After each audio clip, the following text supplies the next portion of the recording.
ఎవరి అభిప్రాయం ఒకేలాగా ఉండదు, ఎవరి ఆలోచన విధానం అనేటువంటిది ఒకేలాగా ఉండదు. కానీ ఈ దినాల్లో ఎలా అయిపోయిందంటే, మనం ఏది చేయాలన్నా సరే మనం వెంటనే దేవుని పైన లేక దేవుడు మనకి ఇచ్చిన జ్ఞానం పైన ఆధారపడకుండా we try to look at different sources, we try to rely on different opinions. ఇది మనిషి జీవితంలో ఉన్నటువంటి ఒక పరిస్థితి అని చెప్పొచ్చు. ఇలాంటి పరిస్థితుల్లో ఒక క్రైస్తవునిగా, దేవుడు నమ్మినటువంటి వ్యక్తిగా, దేవుడు నాకు ఇచ్చినటువంటి జ్ఞానముతో, దేవుడు నాకు ఇచ్చినటువంటి నడిపింపుతో, లేక మన జీవితాల్లో కొన్ని పరిస్థితుల్లో నిజంగానే అనుభవజ్ఞుల యొక్క సలహాలు కావాలా, కానీ కొన్ని పరిస్థితుల్లో మనుషుల యొక్క సలహాలు మనల్ని తప్పుదారి పట్టించే అవకాశం ఉంటుంది, ఒక డిసెప్టివ్ సిట్యువేషన్స్లోకి తీసుకెళ్లేటువంటి అవకాశం ఉంటుంది. సో దీని గురించి మాట్లాడటానికి ఈ రోజున మనం ఒక క్యారెక్టర్ని స్టడీ చేయడానికి ప్రయత్నం చేద్దాం. యెహోషువ గ్రంథము 14వ అధ్యాయము 6వ వచనం నుండి 15వ వచనం వరకు కూడా ఇక్కడ ఒక క్యారెక్టర్ చెప్పాలి అని అంటే ఇట్స్ అ సమరీ, ఒక సారాంశం మనం చూస్తూ ఉన్నాం. ఇక్కడ అతని పేరు ఏంటి అని అంటే కాలేబ్, మనందరూ తెలిసినటువంటి వ్యక్తి Caleb. So Caleb and Joshua వీళ్ళిద్దరూ కూడా పాత నిబంధనలో హీరోస్ అని చెప్పాలి. వారు తీసుకున్నటువంటి తీర్మానం, దేవుని కోసం వారు నిలబడినటువంటి పద్ధతి చాలా వ్యత్యాసంగా ఉంటుంది. వీళ్ళిద్దరిని కూడా బైబిల్లో చూసినప్పుడు వీళ్ళిద్దరు కూడా డిఫరెంట్ బ్యాక్గ్రౌండ్స్ నుంచి వచ్చినవారు, లేక డిఫరెంట్ లైఫ్ స్టైల్ కలిగినటువంటి వారు. యెహోషువనేమో he was called to be the leader, or he was chosen to be the leader. దేవుని యొక్క దాసునిగా, ప్రజలను నడిపించేటువంటి నాయకునిగా యెహోషువ ఎన్నుకొనబడినట్టుగా చూస్తాం. వేరాస్ కాలేబ్ అనేటువంటి వ్యక్తి హీ వాజ్ కామన్ మ్యాన్, ఒక సాధారణ వ్యక్తిగా మనం చూస్తాం. సో ఇద్దరిలో ఈ కాంట్రాస్ట్ మీకు కనిపిస్తాం. One the servant of the Lord, the other the common believer of the Lord. So దేవుణ్ణి నమ్మినటువంటి ఒక సామాన్యమైన వ్యక్తిగా మీరు చూస్తారు. తన గురించి ఇవ్వబడినటువంటి వర్ణన మీకు కనిపిస్తూ ఉంటుంది. అక్కడ నేను చదువుతూ ఉన్నాను తెలుగులో. యూదా వంశస్థులు గిల్గాలు యెహోషువ యుద్ధకు రాగా కెనెజీయుడగు యెఫున్నె కుమారుడైన కాలేబు అనే మాట. వాస్తవానికి కాలేబు అనేటువంటి పేరుకి అర్థం బైబిల్లో అంటే హీబ్రూలో మీరు చూస్తూ ఉంటే కుక్క అని అర్థం, డాగ్ అనేటువంటి అర్థం వస్తుంది. అయితే హీబ్రూలో డాగ్ని 2 కోణాల్లో చూస్తారు. ఒకటి the madness of the dog, రెండోది the faithfulness of the dog. ఈ 2 కోణాలు కూడా కనిపిస్తాయి. ఒకటి వైల్డ్నెస్తో, మ్యాడ్నెస్తో ఏం చేస్తుందో దానికే తెలీదు, ఎలా పడితే అలా ఉండటం, ఎవరి మాట వినకపోవటం, దాన్ని వైల్డ్ డాగ్ అని కూడా పిలుస్తూ ఉంటాం. ది అదర్ సైడ్ కుక్కకు ఉన్నటువంటి విశ్వాసం చాలా గొప్పగా ఉంటుంది. ఒకసారి దానికి ఏదైనా పెట్టి నమ్మకంగా చూసుకుంటే ఎంత నమ్మకంగా ఉంటుందో కూడా కనిపిస్తూ ఉంటుంది. సో హీబ్రూ కాంటెక్స్లో, హీబ్రూ కల్చర్లో ఈ డాగ్ అనేటువంటిది ఏదైతే look at the madness of the creature or the look at the faithfulness of the creature. ఇలాంటి పరిస్థితుల్లో కాలేబు అనేటువంటి ఈ వ్యక్తికి మరి ఎందుకు ఆ పేరు పెట్టారో తెలియదు, కానీ అంటే దానికి ఉన్నటువంటి అర్థం కుక్క అనేటువంటి అర్థం వస్తుంది. But he began his life with madness, but he ended his life with faithfulness. తన జీవితము పిచ్చితనంతో మొదలుపెట్టి తన జీవితాన్ని ఏ విధంగా నమ్మకత్వంతో ముగించాడో మనకు కనిపిస్తుంది. ఎందుకు ఈ విషయాలు చెప్తా ఉన్నానంటే, he was not a believer in the lord, are he was not a chosen one, or he doesn't belong to Israel. ఈయన ఒక కేజీనీయుడిగా ఇక్కడ మనకి కనిపిస్తూ ఉంటాడు. He was gentile. దేవునిలోకి రాకముందు ఈ కాలేబు అనేటువంటి వ్యక్తి ఒక అన్యుడుగా ఉన్నాడు. స్టార్టింగ్ నుంచే యూదుడు కాదు, స్టార్టింగ్ నుంచే ఇశ్రాయేల్ వంశస్థులో ఉన్నటువంటి వాడు కాదు. అండ్ ఈ పేరు విన్న వెంటనే యూదులకు గుర్తొచ్చేటువంటిది ఏంటంటే కుక్క అని అంటే ఒక అన్యుడిని చూస్తూ ఉంటారు. అండ్ అన్యుడిగా పుట్టకూడదు, అన్యుడిగా ఉండకూడదు. సో వీళ్ళు అంటరానటువంటి వారు అనేటువంటి భావంలో వారు ఉంటారు. సో చెప్పాలి అని అంటే he was a rejected one, or తన ఉన్నటువంటి లోకం అంతట్లో కూడా చాలా చిన్న స్థాయికి చెందినవాడు, చిన్న కులానికి చెందినవాడు, చిన్న ప్రాంతానికి చెందినవాడు.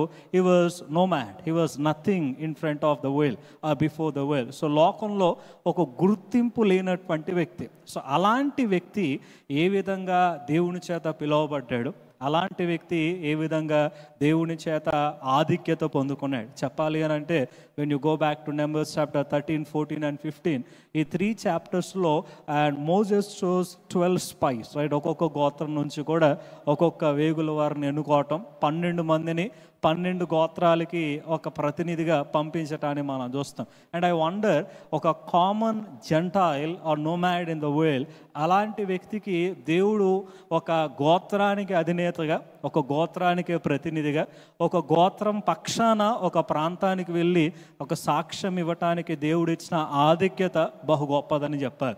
సో లోకంలో అతడు ఒక బలహీనుడు, లోకంలో అతడు చాలా తక్కువ స్థితిలో ఉన్నవాడు, లోకంలో గుర్తింపు లేనటువంటి వ్యక్తి.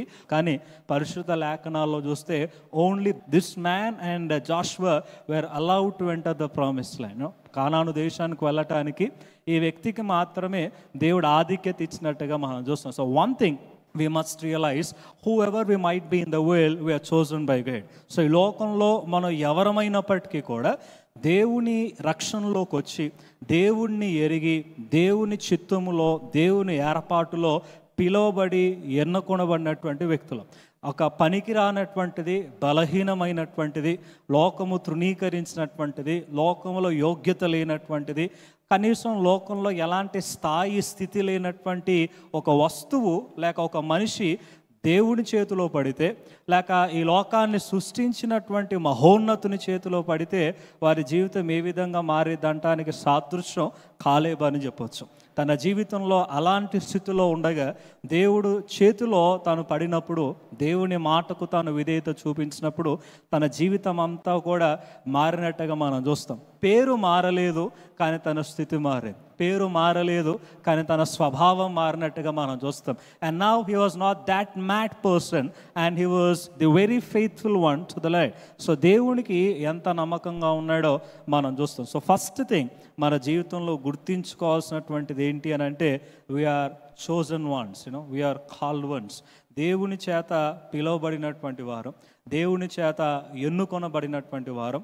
బలహీనంలో కావచ్చు, లేక ఈ లోకం తృణీకరించవచ్చు, ఈ లోకంలో పెద్ద స్థాయిలో లేకపోయి ఉండొచ్చు, లేక 1000 మందికో లేక 1,00,000 మందికో ఒక ప్రాంతానికో నేను తెలియకపోవచ్చు, but I'm known by guide. So దేవుని చేత తెలియబడినటువంటి వాడను, దేవుడు ఎరిగినటువంటి వాడను, దేవుడు ఏర్పాటు చేసుకున్నటువంటి వాడను. ఈ కాలేబు అనేటువంటి వ్యక్తిని దేవుడు ఏర్పాటు చేసుకున్నాడు. He began his life as a normal converted Gentile in the land of Canaan or among the Israel. So Israel మధ్యలో ఒక మార్పు పొందినటువంటి సాధారణమైన అన్యుడిగా తాను మొదలు పెట్టగా, and now he became the representative of one tribe. ఒక గోత్రానికే ప్రతినిధిగా ఉండటాన్ని మనం చూస్తాం. అండ్ నాట్ ఓన్లీ దట్, ఒక గోత్రానికే కాదు, ఆ ఉన్న తరం అంతట్లో కూడా కానాను దేశంలోకి అడుగు పెట్టినటువంటి మొట్టమొదటి వ్యక్తిగా మనం చూస్తూ ఉంటాం. అంత మాత్రమే కాదు, ఈ అధ్యాయం చివరిలో మీరు చదివితే 13, 14, 15 వర్సెస్లో, అండ్ యెహోషువ లేక దేవుడు ఈ వ్యక్తికి ఒక ల్యాండ్ ఇస్తాడు. ఆ ల్యాండ్ పేరు హెబ్రోన్. ఈ రోజు వరకు కూడా మనం మాట్లాడుతూ ఉంటాం కదా, హెబ్రోన్ అనేటువంటి ఈ పేరు కూడా తాను ఇవ్వటం, తనకి గిఫ్ట్గా దేవుడు ఇవ్వటాన్ని కూడా మనం చూస్తూ ఉంటాం. ఎక్కడ మొదలు పెట్టాడు, ఎక్కడి వరకు వెళ్ళాడు, ఈ ప్రయాణం అంతటిని కూడా మనం చూస్తూ ఉంటే ఒక కామన్ మ్యాన్ దేవుని చేత వాడబడినటువంటి గొప్ప వ్యక్తిగా మారటం గల ప్రధానమైన కారణం ఏంటంటే, నెంబర్ 1 వాట్ ఐ అండర్స్టాండ్ అంటే, he was willing to change himself. తన జీవితాన్ని మార్చుకోవటానికి తాను సిద్ధంగా ఉన్నాడు. He was willing to leave anything in the world. ఈ లోకంలో దేన్నైనా సరే విడిచిపెట్టడానికి సిద్ధంగా ఉన్నట్టుగా మనం చూస్తూ ఉంటాం. చక్కని మాటలు సాక్ష్య రూపంలో ఆయన పంచుకుంటూ ఉంటాడు. ఒకవేళ మనం 8వ వచనాన్ని మనం చూసినట్లయితే, చాప్టర్ 14 verse 8 ఇట్ సేస్, నాతో కూడా బయలుదేరి వచ్చిన నా సహోదరులు జనుల హృదయములను కరుగజేయగా నేను నా దేవుడని యెహోవాని నిండు మనస్సుతో అనుసరించి తిని. ఇక్కడ చాలా చక్కగా వర్ణించబడుతూ ఉంది. ఐగుప్తు దేశము నుండి కానానుకు వెళ్తూ ఉన్నటువంటి ప్రజలు 5,000 మందో 1,00,000 మందో కాదు కదా, మోర్ దెన్ 30 lakhs, 30 లక్షల మంది కంటే ఎక్కువగా ప్రజలు ప్రయాణమే వెళ్తూ ఉన్నారు. దానిలో 12 మందిని దేవుడు ఎన్నుకొని ఈ 12 మందిని పలానా కానాను దేశానికి పంపించి రిపోర్ట్ అడగటాన్ని మనం చూస్తాం. ఈ రిపోర్ట్లో 10 మంది ఏమో ఒక విషయాన్ని చెప్తే, ఇద్దరేమో ఇంకొక విషయాన్ని చెప్తారు. బట్ వన్ కామన్ థింగ్ ఏంటంటే, ఇద్దరు ఒకే మాట చెప్తారు. ఏమనంటే, అది చాలా పెద్ద దేశం, అక్కడ ఉన్నవారు చాలా పెద్దవాళ్ళు, వారి ముందు మనం గ్రాస్ హోపర్స్ లాగా ఉన్నాం, వారిని ఎదుర్కోవటం చాలా కష్టం. It's highly impossible to conquer the land or inherit the land. ఇది జరగటం అసాధ్యం అనేటువంటిది ఒక 10 మంది చెప్తే కాలేబు చెప్పినటువంటి మాట ఏంటంటే, జరగటం అసాధ్యమే కానీ మనల్ని పిలిచిన వాడు తీసుకెళ్తే అది సాధ్యమే అని వారు అక్కడ విశ్వాసాన్ని ప్రకటించినట్టుగా ఉంటాం. ఇద్దరికి కూడా ఒకటే కనిపించింది, ఇద్దరు కూడా ఒకటే మాట చెప్పారు, కాకపోతే the level of his faith is different. అందుకే వాక్యంలో వాడిన పదం ఏంటంటే, నిండు మనస్సుతో నేను ఆయన అనుసరించాను. It's not half heart, it's a complete heart, it's a perfect absolute heart. దేవుని పక్షాన, దేవుని పట్ల తనకున్నటువంటి ఆ సంపూర్ణమైన హృదయాన్ని మనం చూస్తాం. సో ఒకటి, he was willing to change his life and he was willing to commit himself unto the Lord. So దేవునికి తన జీవితాన్ని సమర్పించి నిబద్ధత కలిగి ఉండటానికి తాను ముందడుగు వేసినట్టుగా చూస్తాం. లైఫ్ అంతట్లో, కాలేబ్ లైఫ్ అంతట్లో కూడా టర్నింగ్ పాయింట్ ఏంటి అని అంటే, he stand for the lord. దేవుని కోసం నిలబడేటువంటి ఆ స్థితి. ఎందుకంటే అందరూ మారుతారు. సో రక్షణలోకి వచ్చిన ప్రతి ఒక్కరు కూడా మారారు. క్రైస్తవుడు అంటేనే మీరు మారినారని అర్థము, లేక విశ్వాసం అంటేనే మీరు మారారు అని అర్థం. మన జీవితాన్ని మార్చుకొని దేవునికి సమర్పించుకొని విశ్వాసిగా మన ప్రయాణాన్ని మనం మొదలు పెట్టాము అని అర్థం. So the question is whether you change or not. The question is after your transformation or after your change, your commitment matters. You know, so దేవుని కోసం నిలబడేటువంటి స్థితి ఏదైతే ఉంటుందో that matters. Either we go back to the former life or we stand for the Lord whatever it might be the situation. And తన యొక్క సాక్ష్యాన్ని మరలా మనం చూసుకుంటూ వెళ్తే 10వ వచనంలో ఈ మాట మాట్లాడతాడు. 10వ వచనంలో చూస్తే, యెహోవా చెప్పినట్లు యెహోవా మోషేకు ఆ మాట సెలవిచ్చినప్పటి నుండి ఇశ్రాయేలీయులు అరణ్యంలో నడిచిన ఈ 45 ఏండ్లు ఆయన నన్ను సజీవునిగా కాపాడి ఉన్నాడు. ఇదిగో నేను ఇప్పుడు 85 ఏండ్ల వాడను అని అంటాడు. వాస్తవానికి ఆలోచన చేస్తే పై వచనాల్లో కూడా మీరు చూస్తూ ఉంటే తాను చెప్పినటువంటి మాట ఏంటంటే, ఇప్పుడు రమారమి 40-45 సంవత్సరాలు ఉన్నప్పుడు నేను దేవుని కోసం నిలబడతాం మొదలుపెట్టాను. ఇప్పుడు నా వయసు 85 సంవత్సరాలు. అంటే రమారమి 40 to 45 years, 40 నుంచి 45 సంవత్సరాలు ఎక్కడ నేను పడిపోవాలి, ఎక్కడ కూడా వెనకాల తిరిగినట్టుగా నేను గమనించాల. నా జీవితంలో దేవునికి కమిట్ అయి ఉన్నాను.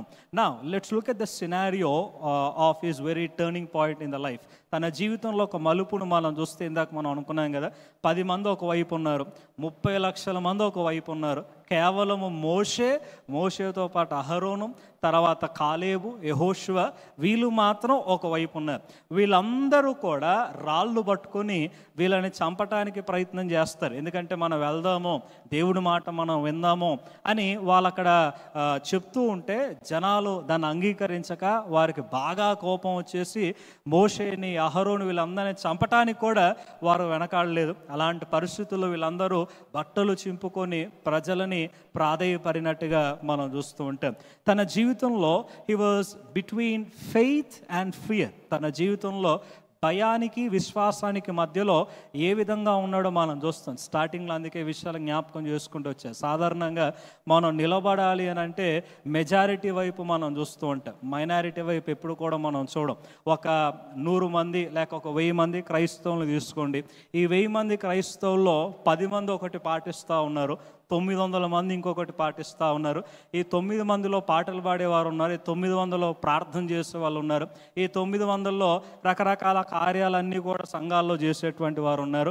అండ్ వీళ్ళు కూడా తప్పు చేస్తూ ఉన్నారు, వీళ్ళు కూడా లోకంతో కలిసిపోతూ ఉన్నారు, లోకంలో చేసేవన్నీ కూడా వీళ్ళు చేస్తున్నారు. But still they are identified as Christians in the work, in the church, in the family, wherever they are.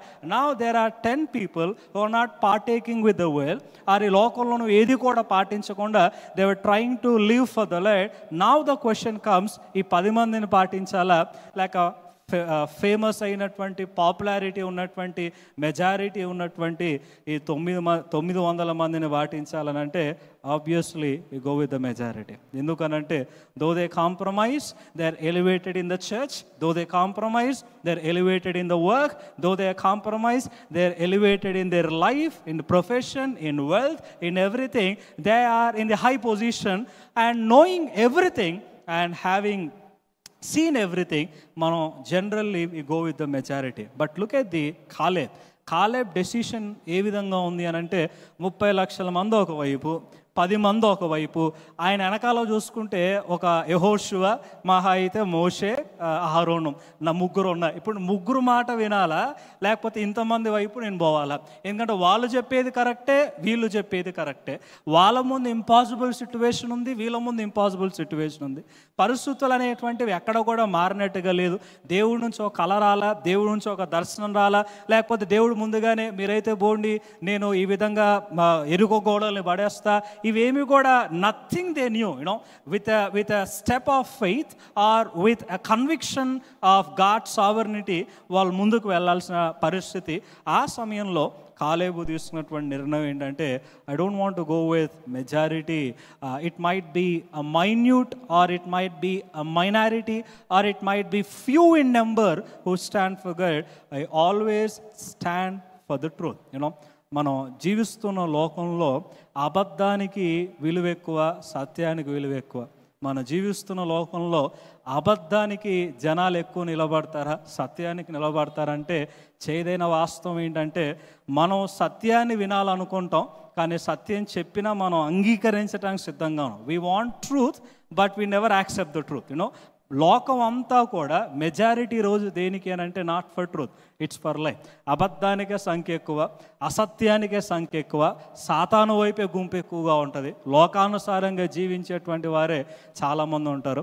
ఎక్కడో వరకు ఎందుకు, యేసయ్య సాక్షాత్ యేసు క్రీస్తు ప్రభువారు, ఆయనకు మించిన బోధకులు లేడు, ఆయనకు మించిన ప్రసంగికులు లేడు, ఆయనకు మించినటువంటి రోల్ మోడల్ లేరు, ఆయనకు మించినటువంటి పర్ఫెక్ట్ బీయింగ్ లేడు. అలాంటి యేసయ్య వెనకాల ఫాలో అయింది 12 మందే. దాంట్లో ఒకటి వెనకాల వెళ్ళిపోయాడు 11 మంది. 3.5 years ministry, not 1 crore or not one country.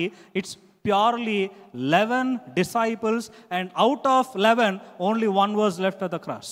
సిలువ దగ్గర మిగిలింది ఎవడ్రా బాబు అంటే ఒక్కడే మిగిలినట్టుగా మనం చూస్తాం. సో సత్యం వైపు లేక యేసు వైపు మనం చూస్తే జనాలందరూ యేసే వైపు నిలబడాల, యేసేకి వ్యతిరేకంగా నిలబడతానే మనం చూస్తాం. యూనో, మన జీవితంలో ముందుకు వెళ్ళేటప్పుడు ఏదో ఒక పాయింట్ ఆఫ్ టైంలో ఖచ్చితంగా స్టాండ్ తీసుకునేటువంటి పరిస్థితి వస్తుంది. అది ఏ స్టాండ్ అయినా, అది ఏ సిట్యువేషన్, ఎందుకంటే ఒక్కొక్కరికి ఒక సిట్యువేషన్ వస్తుంది, ఒక్కొక్కరికి ఒక పరిస్థితి వస్తూ ఉంటుంది. అలాంటి పరిస్థితుల్లో మెజారిటీ వైపు మనం చూస్తూ ఉన్నామా, మైనారిటీ వైపు మనం చూస్తూ ఉన్నాం? అంటే ఎక్కువ మంది ఎటువైపు ఉన్నారు అటువైపు వెళ్తానికి మనం నిలబడుతూ ఉన్నామా, తక్కువ ఎటువైపు ఉన్నారు అటువైపు వెళ్తానికి మనం ముందడుగు వేస్తూ ఉన్నామా? ఎందుకంటే ఎప్పుడైతే కాలేబు అంతమంది దేవునికి వ్యతిరేకంగా నిలబడ్డారో, ఎందుకు వచ్చిన తలకై నొప్పి, బ్రతకాలి కదా, ప్రాణం ఉంటే తర్వాతైనా దేవుని కోసం నిలబడవచ్చు, ప్రాణం ఉంటే తర్వాత అయినా దేవుని కోసం పనిచేయచ్చు, ఇప్పుడు ఈ సిట్యువేషన్ నుంచి నేను బయటకు వచ్చేసేయాలి, తర్వాత నిలబడదాంలే అని అక్కడ కాలేబు అనుకోవచ్చు. జనాలు రాళ్ళు పట్టుకొని కొడతానికి వచ్చినప్పుడు కూడా ఎందుకు వచ్చిన తలకై నొప్పి బాబు, సావటం దీనికి, బ్రతుకుంటే తర్వాత దేవుని కోసం సాక్ష్యంగా ఉండొచ్చు అనేటువంటి థాట్ కూడా తనకు వచ్చినట్టుగా మనం చూడం. He was very clear and he was very committed to God, not anybody else. ఎవరికి కూడా తాను వంగినట్టుగా మనం చూడం, దేవుని కొరకు తాను నిలబడినట్టుగా మనం చూస్తూ ఉంటాం. మన జీవితాల్లో కొన్నిసార్లు ఒక్కడిగానే నిలబడాల్సి వస్తుంది. It might be a college, it might be a company అంతా ఒకవైపు అయితే నువ్వు ఒక్కడే ఒకవైపు, లేక నీ ఇంట్లో అందరూ ఒకవైపు అయితే నువ్వు ఒక్కడే ఒకవైపు, లేక నీ సమాజంలో బంధువులు అందరూ ఒకవైపు అయితే నువ్వు ఒక్కడే ఒకవైపు. And that's not an easy task. You know, క్రైస్తవ జీవితం అనేటువంటిది, అందుకే బైబిల్లో అది విశాల మార్గం అని చెప్పలేదు కదా, అది ఇరుకు మార్గం అనే చెప్పారు. ఇరుకు అనంటే ఇబ్బంది, ఇరుకు అనంటే పోరాటం, ఇరుకు అనంటే యుద్ధం, ఇరుకు అనంటే ఖచ్చితంగా నిలబడేటువంటి పరిస్థితి అనేటువంటిది రావాలి. అండ్ అక్కడ చెప్పిన మాట ఏంటంటే, జనాలందరి హృదయం కరిగిపోయింది కానీ నేను మాత్రం నిండు మనస్సుతో నా ప్రభువు మాటను అనుసరించి తిని. ఈ రోజున ప్రశ్న, మీ జీవితంలో మార్పు పొందారు కాలేబు వలె. దేవుడు ఒక స్థితి నుంచి మిమ్మల్ని ఇంకొక స్థితికి తీసుకురావటాన్ని చూస్తాం. దేవుణ్ణి తండ్రి అని పిలిచే భాగ్యం కూడా మనకు లేదు, కానీ దేవుడు ఆ భాగ్యాన్ని మనకి ఇచ్చాడు. ఒకానొక రోజున దేవునితో పాటు అక్కడ ఆయనతో మనం ఉంటాం. దాట్స్ ఆ ప్రివిలేజ్. రెండవది, మరి ఇంత ప్రివిలేజ్ దేవుడు మనకి ఇచ్చినప్పుడు ఆయన పక్షాన ఆయన కోసం ఈ లోకంలో మనం నిలబడేటువంటి ఈ ప్రయాణంలో ఎలా మనం నిలబడుతూ ఉన్నాం. 45 years not a joke, you know. అంతమంది ఒకవైపు అయితే ఈయన ఒక్కడు ఇక్కడ నిలబడ్డాడు. అలాగని పుట్టుకతో యూదుడు కాదు, అలాగని నాయకుడు కాదు, అలాగని యెహోషువ మోషే లాంటి వాడు కాదు.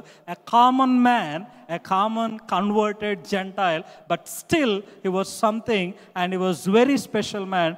And even now we speak about him and we talk about him. అలాంటి స్టాండ్ ఆ రోజున అతడు తీసుకున్నందుకు, యూనో, 15th verseలోకి మీరు వెళ్ళిపోతే the last phrase it says, 14th chapter Joshua 15th verse, the last phrase చెప్పే మాట ఏంటంటే, and the land had rest from war.